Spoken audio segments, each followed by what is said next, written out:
Logo depois da Anunciação, Maria sai às pressas para visitar sua prima Isabel. Parte de Nazaré, da Galileia, para a Judéia.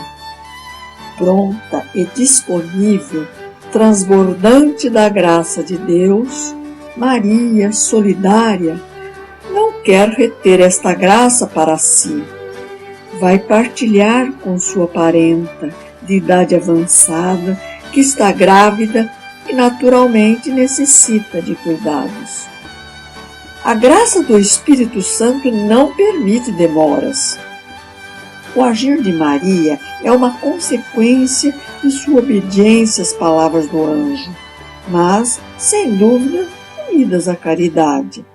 Vai visitar Isabel para lhe ser útil, e neste gesto de sair de si por amor, leva consigo aquilo que possui de mais precioso. Jesus leva o Filho.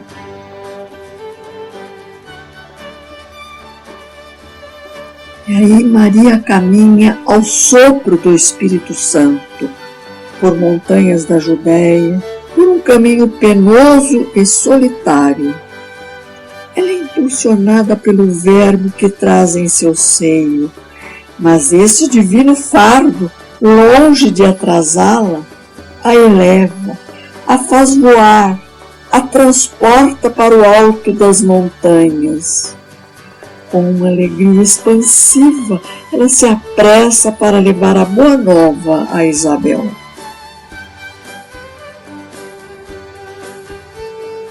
No encontro, as duas primas se saúdam e o Espírito Santo inunda o ambiente. Maria está cheia de Deus. Isabel também. A graça penetrou em São João e deu-se um verdadeiro batismo, enchendo o precursor do Espírito Santo. Na verdade, o primeiro Pentecostes. Nessas duas mulheres grávidas se encontram em semente seus filhos João Batista e Jesus. Já estão lado a lado o precursor e o Messias, o que prepara e o que realiza a Boa Nova, o profeta de Deus e o Filho de Deus. Que lindo encontro!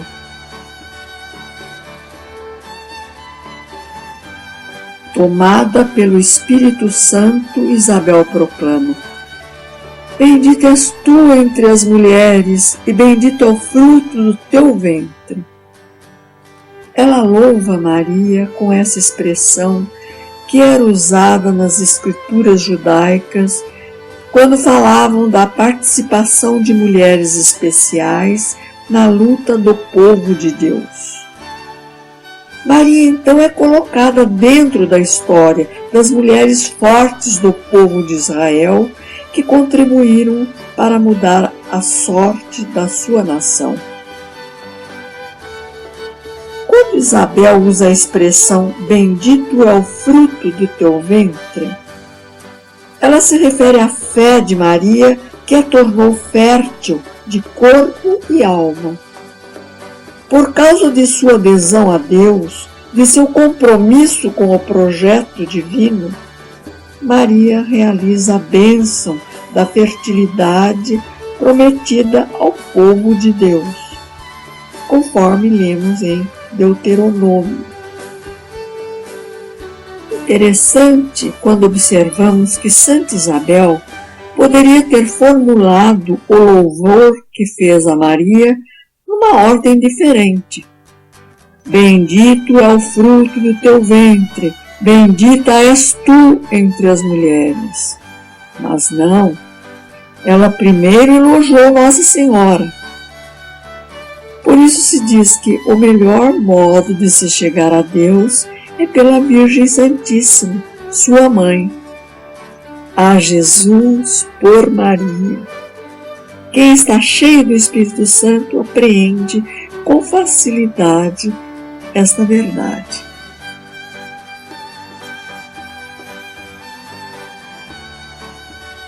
Humilde, Isabel abençoa o menino no seio da Virgem, a quem reconhece como meu Senhor.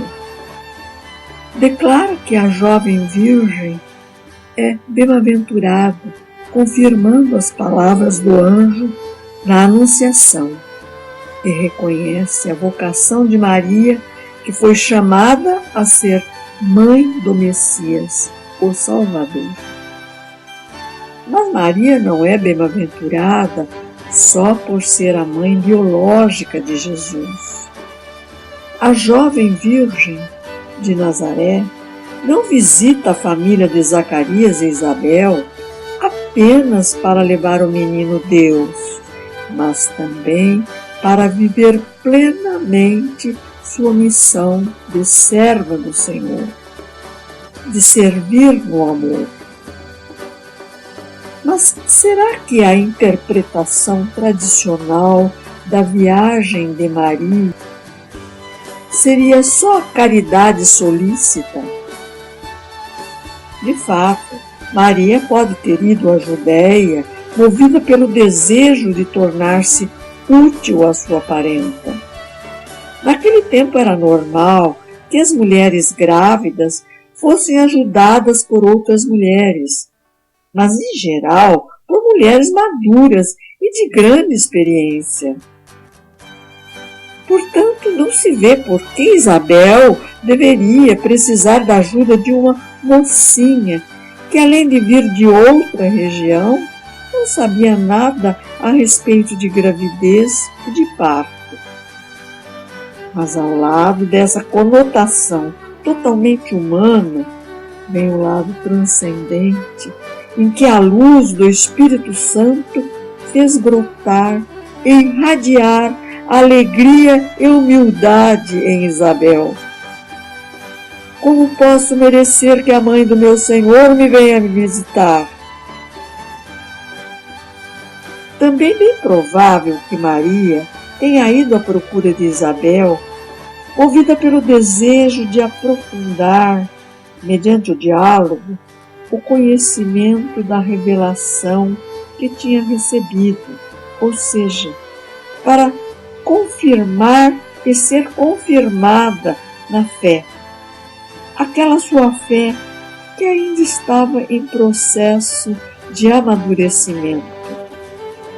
Sua viagem à Judéia é um símbolo do caminho da fé que precisa ser testemunhada, compartilhada, que precisa servir, da fé que, para amadurecer, precisa se fazer encontro, da fé que é escuta da palavra de Deus, palavra que, quando é ouvida com autenticidade, é profundamente criativa, dialogante e convincente. Quando Isabel humildemente louva a mãe do Senhor, esta entoa o Magnificat como resposta, uma oração antiga e conhecida dos judeus, mas Maria a reveste de um júbilo cheio de alegria e gratidão pessoal. Lembremos que ela era apenas uma adolescente, faltava-lhe experiência de vida, mas sua oração, um verdadeiro poema, começa a revelar o caminho pelo qual ela estava construindo a sua história. Logo no início de seu canto, feito na primeira pessoa, ela mostra um relacionamento estreito com Deus, completamente diferente da religiosidade humana, não apenas da época, mas de todos os tempos. Minha alma engrandece o Senhor, meu espírito exulta de alegria em Deus, meu Salvador. Seu cântico expressa uma experiência pessoal com Deus, mostra a profundidade de sua fé e um traço cristão essencial, a alegria. Com alegria rompe em louvor pelo fato de ser testemunha e partícipe do evento esperado pelos séculos, a vinda do Messias e a salvação que ele traz. Para se comunicar com Deus, Maria não se fundamenta em rituais, palavras decoradas, sacrifícios programados, mas num diálogo aberto, singelo, sem barreiras. Maria teve a ousadia de dizer que engrandecia o Senhor, o exaltava, o condecorava. Para os mestres da lei, Deus estava nos céus, num lugar inatingível, mas para Maria, Deus estava num lugar extremamente próximo, tão próximo que tocava o seu espírito. Os fariseus e escribas faziam orações programadas. Maria, espontaneamente, conforme pedia seu coração.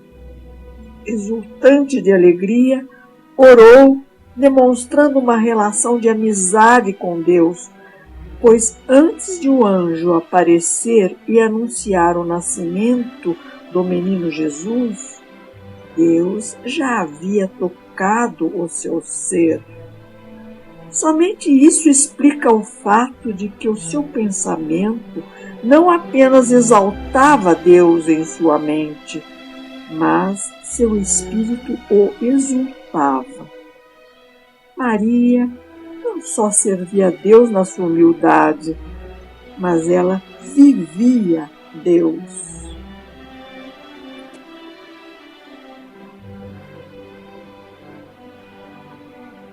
Retrato vivo de uma pessoa simples, humilde, enquanto mulher pobre de Nazaré, que experimentava condições de humilhação, tinha também uma atitude qualificadora de fé perseverante. Por isso, entrega-se todo humildemente nas mãos de Deus.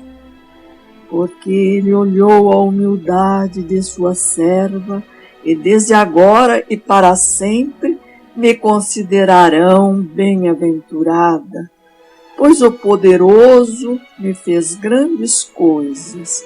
Santo é o seu nome.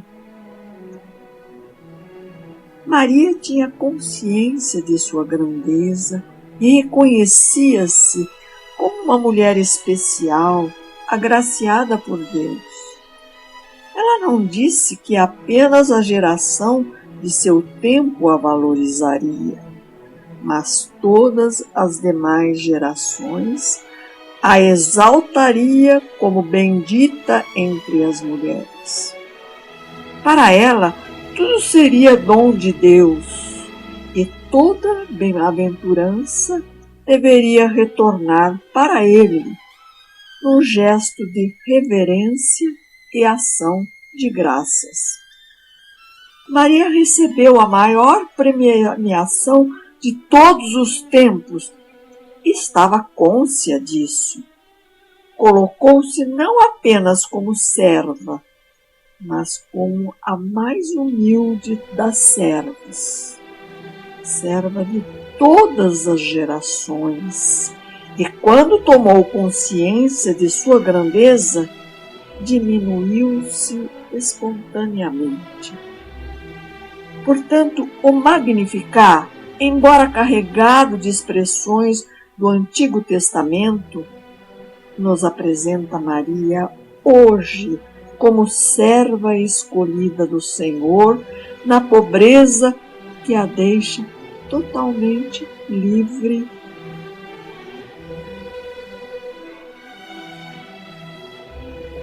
Deus, cuja misericórdia se estende de geração em geração sobre aqueles que o temem. Maria não se detém numa experiência intimista. Ela proclama que a misericórdia divina se estende a todos aqueles que o respeitam e o acolhem, literalmente o temem. O temor a Deus não é um medo infantilizante e paralisador. mas uma atitude madura de reconhecer sua grandeza, reverenciá-lo e servi-lo.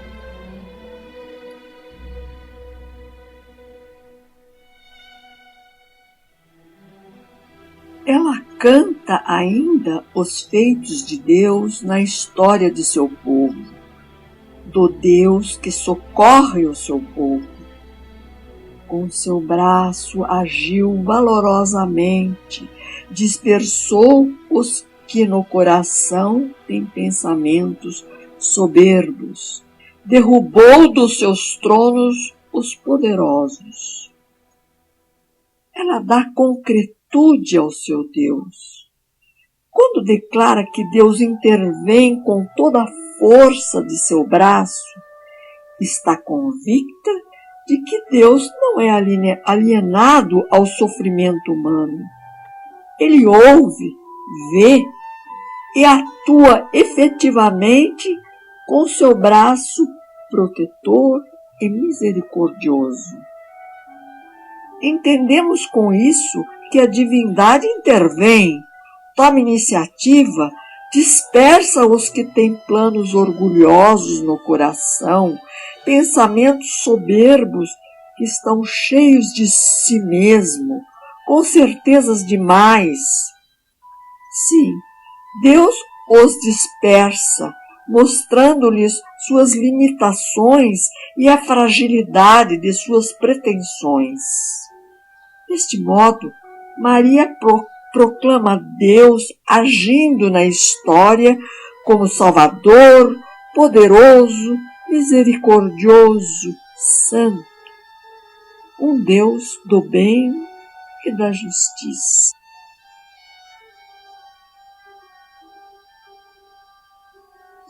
Maria proclama a Deus que exaltou os humildes, encheu de bens os famintos, mandou embora os ricos de mãos vazias.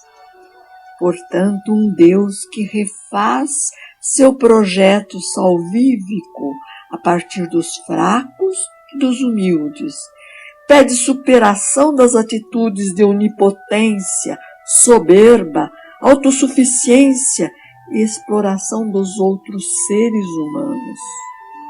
Um Deus que ouve os gemidos inexprimíveis dos humilhados e os temores cálidos dos angustiados, famintos. Os famintos de Maria não eram só as pessoas pobres, abandonadas, mas aqueles nos quais se inclui todo e qualquer ser humano que tem fome de paz e bondade interior.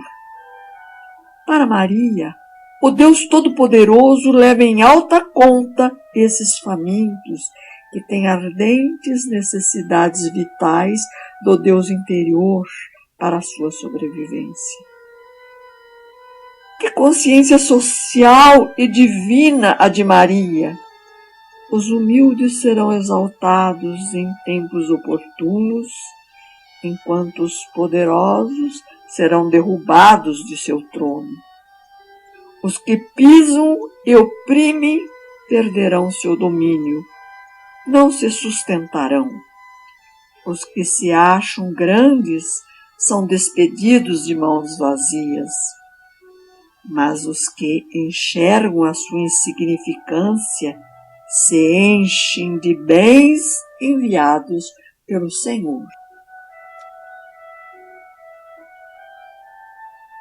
Deus que amparou a Israel, seu servo, para lembrar-se da sua misericórdia a favor de Abraão e sua descendência, como havia falado aos nossos pais.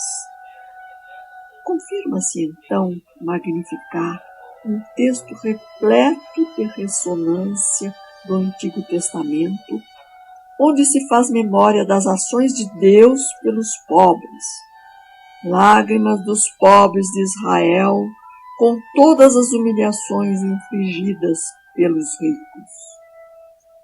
Então Deus veio em socorro de Israel. Israel, que quer dizer príncipe de Deus, que pertence à descendência de Abraão, descendência que envolve os que são chamados a crer no Deus invisível.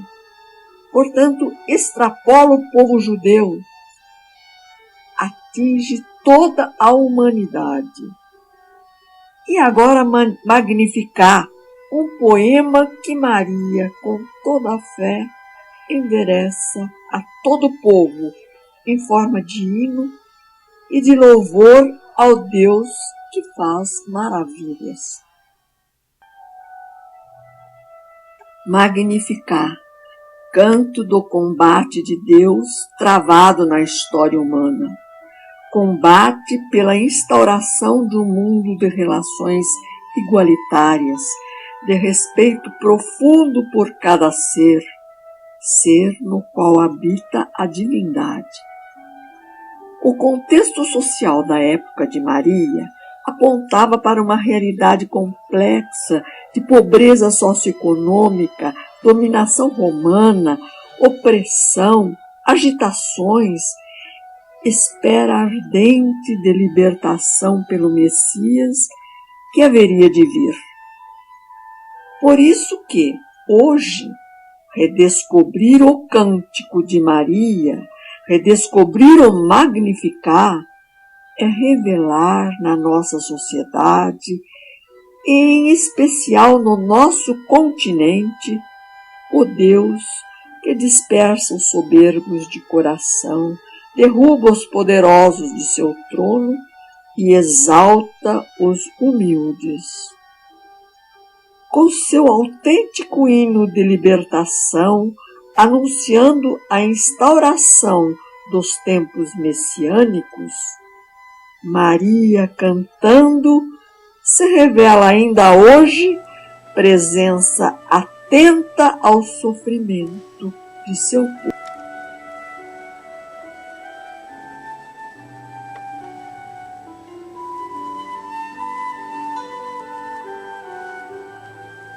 Assim, Maria, essa mulher com o coração todo aberto para Deus e com consciência da história, da luta e da esperança do seu povo, se nos apresenta no Magnificat como uma jovem alegre, cheia de vida, mas muito atenta para com o sofrimento do próximo. Ela inspira um jeito de ser cristão atual, simboliza um ser humano em construção, voltado a Deus, tocado pelo Espírito Santo, que cultiva todo o coração solidário. Ela abre uma trilha nova e desafiadora de integrar mística e consciência histórica, espiritualidade e compromisso social. Maria de Nazaré não só constata e desmascara situações de injustiça, mas proclama que essas situações podem mudar, que a revolução nas relações sociais é possível. Contudo, seu canto esteve sempre sob a regência de Deus, para o louvor e maior glória do ressuscitado. Magnificat foi o norte de Maria, os trilhos pelos quais sua vida iria transitar, vida que nos deixou como modelo. Pedimos-lhes, ó Virgem Santa, que nos ajude com sua oração materna, para que torne possível o nascimento de um mundo novo, pois é o próprio ressuscitado que nos diz, com uma força que nos enche de imensa confiança e firmíssima esperança: eu renovo todas as coisas. E no Magnificat, com Maria, avançamos confiantes para essa promessa.